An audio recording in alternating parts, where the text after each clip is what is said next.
السلام علیکم ورحمۃ اللہ وبرکاتہ۔ الحمدللہ رب العالمین، الصلاۃ والسلام علی اشرف الانبیاء المرسلین وعلی آلہ وصحبہ اجمعین، اما بعد۔ محترم دوستو اور پیارے دینی اسلامی بھائیوں،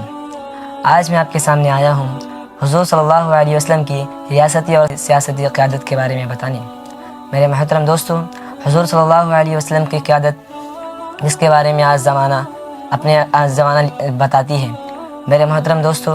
حضور صلی اللہ علیہ وسلم ایک ایسے حکمران تھے، ان کی عدل و انصاف کا ان کے زمانے میں علم تھا۔ میرے محترم دوستو، حضور صلی اللہ علیہ وسلم کی قیادت سب سے افضل اور سب سے اول تھی۔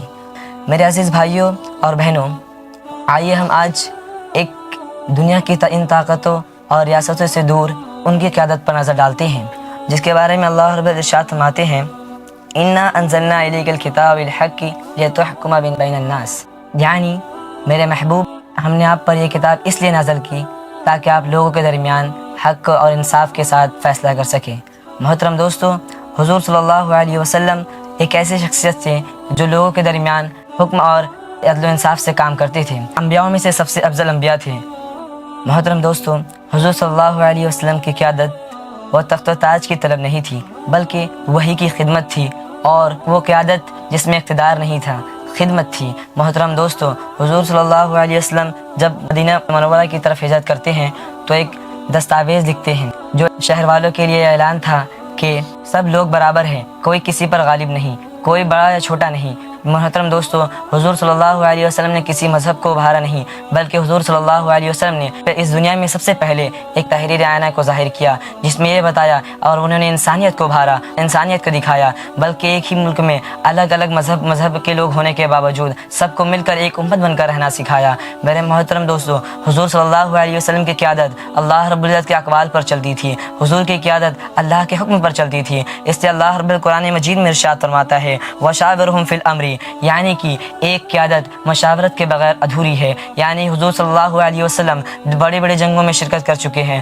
جنگ بدر، جنگ احد، جنگ خندق ان کی قیادت تھی، لیکن حضور صلی اللہ علیہ وسلم کی قیادت ان جنگوں میں شرکت کرنے کے باوجود بھی، حضور صلی اللہ علیہ وسلم سید المرسلین ہونے کے باوجود بھی، انہوں نے اپنے صحابہ کرام سے مشورہ لیتے تھے، جنگوں سے پہلے اپنے صحابہ کرام سے رائے لیتے تھے اور ان کی رائے کو مقدم رکھتے تھے اور انہی کی رائےوں پر جنگ کو لڑا کرتے تھے۔ محترم دوستو، حضور صلی اللہ علیہ وسلم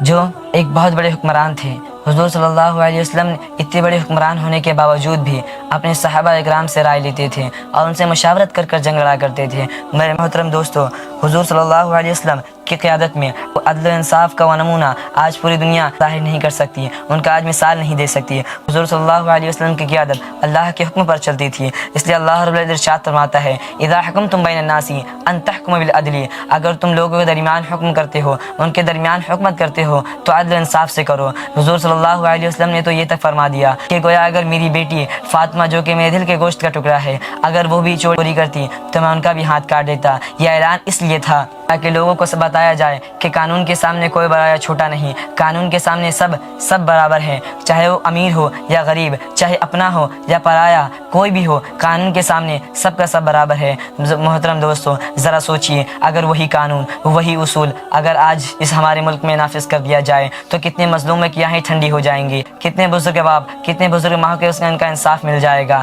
ذرا سوچ کر دیکھیے، حضور صلی اللہ علیہ وسلم نے کبھی بھی صحابہ کرام کو جنگ کے لیے نہ ابھارا۔ حضور صلی اللہ علیہ وسلم نے تو کتنی جنگ صرف اور صرف کلمے کی طاقت اور علم کی بدولت جیتا ہے۔ محترم دوستو، لیکن اگر حضور صلی اللہ علیہ وسلم خود ارشاد فرماتے ہیں، اگر تم جنگ کرنے پر مجبور ہو تو کبھی بھی اس جنگوں میں بچے، بوڑھے، عورت کو نہ مارنا، یا جہاں تک کہ درختوں کو بھی نہ کاٹنا، کیونکہ اللہ رب العزت قرآن مجید میں ارشاد فرماتا ہے، اذن الذین یقاتلون بانہم ظلموا، اگر تم جنگ کرتے ہو تو صرف اور صرف مظلوموں کی دفاع کے لیے کرو، ورنہ جنگ نہ کرو۔ اور حضور صلی اللہ علیہ وسلم نے کبھی بھی جنگ دولت و شہرت کے لیے نہیں کیا، حضور صلی اللہ علیہ وسلم نے کبھی بھی جنگ تخت و تاج کے لیے نہیں کیا، یہاں تک کہ